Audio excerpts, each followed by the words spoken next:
So ఇంకొకటి trick కూడా ఉంటుందండి. ఫర్ ఎగ్జాంపుల్ ఇది ప్లే చేస్తే ఇలా వస్తుంది కదండి. సో మీరు ఇందులో చాలా మంచి యానిమేషన్ చేసుకోవచ్చు అండి. ఫర్ ఎగ్జాంపుల్ నేను స్టార్టింగ్ పొజిలోకి అంటే సందర్భం వచ్చింది కాబట్టి మీకు చెప్తున్నాను.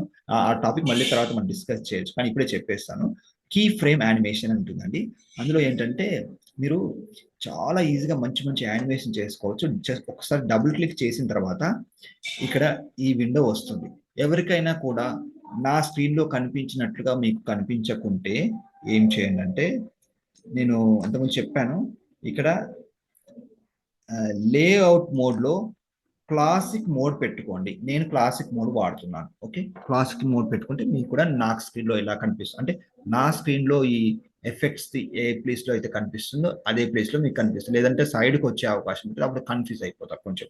ఇప్పుడు జాగ్రత్తగా చూడండి, ఇక్కడ కీ ఫ్రేమ్ యానిమేషన్ అనేది మనకి ఫిల్మోరాలో ఉంటుంది. దాన్ని బట్టి దాంతో మనం చాలా మంచి యానిమేషన్ చేయొచ్చు. ఇది వచ్చి బేసిక్ ఉంది సార్, అది దేనికోసం యూజ్ అవుతుంది? చెప్తాను. ఇక్కడ బేసిక్ అని ఉంది కదా. బేసిక్ అంటే ఏంటంటే బేసిక్ చేంజెస్ అంటే సైజ్ చేంజ్ చేసుకోవడానికి, ఓకే, ప్లస్ రొటేట్ చేసుకోవడానికి అవన్నీ కూడా చేసుకోవచ్చు. కాకపోతే అలా చేసినప్పుడు ఆ చేంజెస్ అనేటివి మనం యానిమేట్ చేయొచ్చు ఈ ప్యాలెట్ ద్వారా. ఎలానో ఒకసారి చూద్దాం. ఫర్ ఎగ్జాంపుల్ నేను ఇది ఇక్కడ పెట్టాను అంటే ఇక్కడ మూవ్ చేశాను అంటే ఇక్కడ ఇది దేనికి రిలేటెడ్? Position related.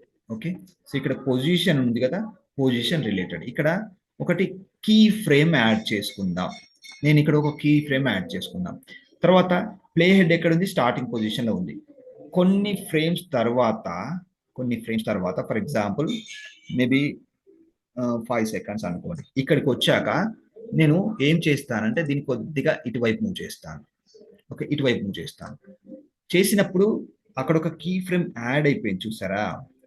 అప్పుడు ఏమవుతుందంటే స్టార్టింగ్ లో ఒక కీ ఫ్రేమ్ ఉంది, స్టార్టింగ్ కీ ఫ్రేమ్ లో ఇక్కడ ఉంది, సెకండ్ కీ ఫ్రేమ్ లో పొజిషన్ చేంజ్ చేసాం. సో ఇంతకుముందు మనం మార్ఫ్ యానిమేషన్ చూసాం పవర్ పాయింట్ లో. అలా అదే విధంగా స్టార్టింగ్ పొజిషన్ లో ఎలా ఉంది, మనం నెక్స్ట్ కీ ఫ్రేమ్ యాడ్ చేసినప్పుడు ఎలా ఉందో ఆ మధ్యలో జరిగే చేంజెస్ అన్ని కూడా మనకి స్క్రీన్ మీద కనిపిస్తాయి. ఒక్కసారి నేను ఇది ప్లే హెడ్ ని మూవ్ చేసి చూపిస్తాను. చూడండి, ఇలా మూవ్ చేసినప్పుడు నేను మౌస్ తో మూవ్ చేసింది అక్కడ స్క్రీన్ మీద మూవ్ అవుతుంది. జాగ్రత్త అబ్జర్వ్ చేయండి. ఒకసారి ప్లే చేసి చూపిస్తాను. మూవ్ అవుతుంది. ఓకే, ఇక్కడ నుంచి మూవ్ కావట్లేదు ఎందుకంటే దీని తర్వాత కీ ఫ్రేమ్. ఎలా చేయాలని ఇది? ఓకే, సో దీనికోసం నేను వేరే ఒక మళ్ళీ కొత్తగా వీడియో, ఓకే సరే, సో దీనే చెప్తాను, పర్వాలేదు. డిలీట్ చేసేసి సో ఇలా పెట్టేసుకుంటున్నాను. ఓకే, సైజ్ నేను ఇదే పెట్టేసుకుంటున్నాను. ఓకే, సో ఈ వీడియో సైజ్ పెంచుతున్నాను ఫస్ట్. ఓకే, సైజ్ ఇలా పెంచుతున్నాను.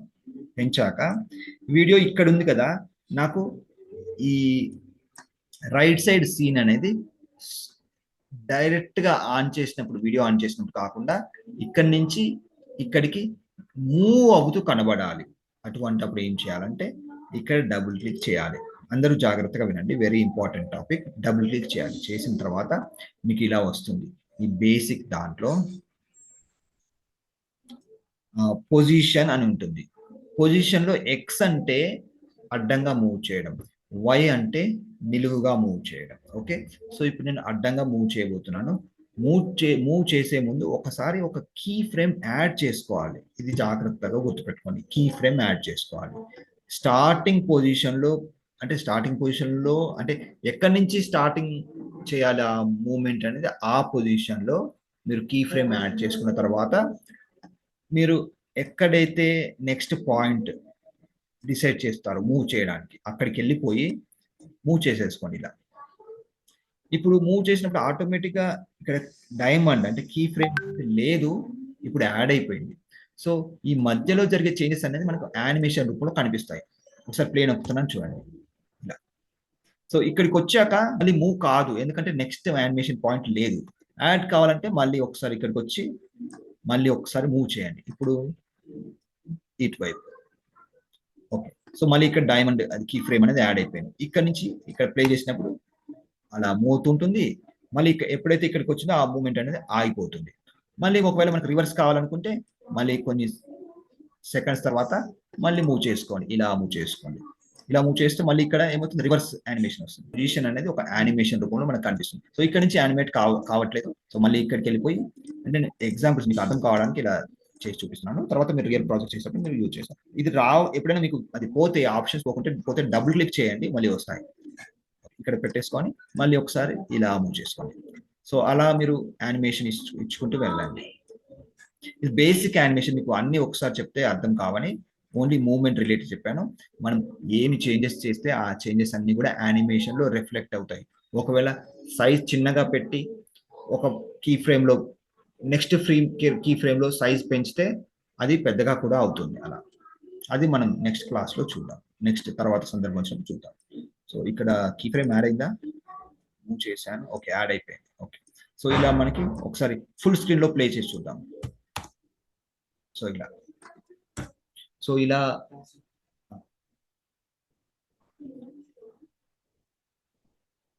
ఓకే, సో ఇలా పొజిషన్ యానిమేషన్ అనేది మనం చేసుకోవచ్చు. పొజిషన్ తో పాటు ఇంకా కొన్ని యానిమేషన్స్ ఉంటాయి. అవి ఎలా అంటే చెప్తాను. ఫర్ ఎగ్జాంపుల్, ఓకే దానికి నేను ఓకే ఇక్కడే ఇక్కడ ఇదిలో చెప్పేస్తాను, నో ప్రాబ్లం. ఇప్పుడు ఇలా ఉంది, మీరు ఈ ఏదైనా ఒక ఏరియాని పెద్దగా చూపించాలనుకుంటే ఏం చేయొచ్చు అంటే, స్టార్టింగ్ పొజిషన్ లో మనం డబుల్ క్లిక్ చేసి ఈ పొజిషన్ అనేది పెట్టాం కదా, స్టార్టింగ్ పొజిషన్ లో సైజ్ అంతే ఉంచుదాం. కొంచెం నెక్స్ట్ ఫ్రేమ్ అంటే కంపల్సరీ ఇక్కడే తీసుకోవాల్సిన అవసరం లేదు, ఎక్కడైనా తీసుకోవచ్చు. సరే ఇక్కడే తీసుకుందాం. ఇప్పుడు ఏం చేస్తానంటే సైజ్ పెంచుతాను. ఇక్కడ చూడండి, పొజిషన్ యానిమేషన్ మనం చేసాం. ఓకే, ఇప్పుడు స్కేల్ యానిమేషన్ చేయాలనుకుంటే ఇక్కడ లాక్ పెట్టేసుకోండి. లాక్ పెట్టుకుంటే ఏంటంటే విడ్త్ హైట్ తగ్గట్టుగా మారుతుంది. సో ఒక్కసారి నేను లాక్ పెట్టేస్తాను, రెండింటికి లాక్ అయిపోయింది. స్టార్టింగ్ పొజిషన్ లో సేమ్ సైజ్ లో ఉంది. నెక్స్ట్ పొజిషన్ లో కొంచెం పెద్దగా కనబడాలి అనుకుంటే, అంటే జూమ్ కావాలి అనుకుంటే ఇక్కడికి వచ్చేసి ఓకే ఇక్కడ పెట్టేస్తాను.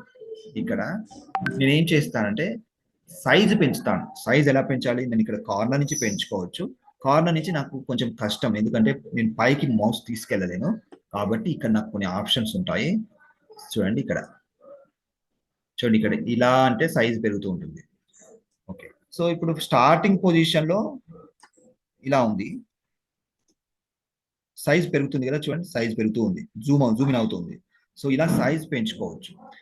ఓకే, సో మళ్ళీ చిన్నగా చేసుకోవాలనుకుంటే మళ్ళీ మీరు ఇక్కడికి వచ్చేసేసి సైజ్ చిన్నగా కూడా వేసుకోవచ్చు. ఇలా చూడండి మళ్ళీ చిన్నగా అయిపోతుంది, ఇలా నార్మల్ పొజిషన్కి వస్తుంది. సో ఒకసారి ప్లే చేసి చూపిస్తాను, జాగ్రత్తగా చూడండి.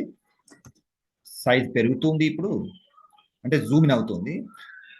ఇక్కడికి వచ్చాక మళ్ళీ సైజ్ తగ్గుతుంది, చూడండి తగ్గుతుంది, దూరం వెళ్తుంది. Okay,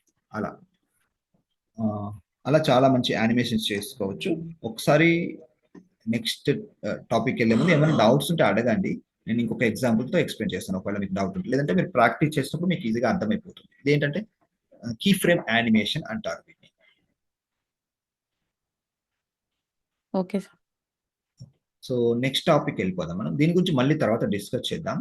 so change aspect ratio ఇది అయిపోయింది. ఎప్పుడైనా మీరు వర్టికల్ గా ఉన్న వీడియోని హారిజంటల్ గా ఉన్న వీడియోని వర్టికల్ గా చేంజ్ చేసుకుంటే అది మీకు యూజ్ అవుతుంది.